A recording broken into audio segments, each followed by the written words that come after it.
ਸਾਡਾ ਬੱਚਾ ਇਹਨਾਂ ਨੇ ਗਵਾਹ ਕੀਤਾ। ਅੱਜ 3 ਵਜੇ ਨਾਲ ਸਾਨੂੰ ਮੈਸੇਜ ਕੀਤਾ 90 ਲੱਖ ਰੁਪਇਆ ਸਾਨੂੰ ਦੇਵੋ ਤੇ ਤੁਹਾਨੂੰ ਤੁਹਾਡਾ ਬੱਚਾ ਮਿਲ ਜਾਏਗਾ। ਅਸੀਂ ਪੁਲਿਸ ਵਾਲਿਆਂ ਨੂੰ ਦੱਸਿਆ ਜਨਾਬ ਹੈ ਸਾਨੂੰ ਮੈਸੇਜ ਆਇਆ ਇਸ ਨੰਬਰ ਤੋਂ ਆਇਆ।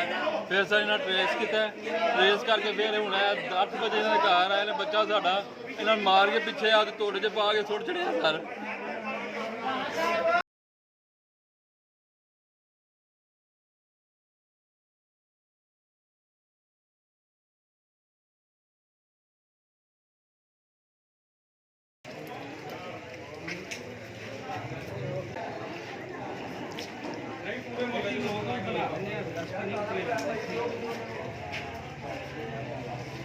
हर लिहाज से भाई इधर आ जाओ। अच्छा उधर ये ना जितने लोग हैं यहाँ पीछे ले पीछे हो जाए, पीछे हो जाओ भाई, पीछे चले जाओ।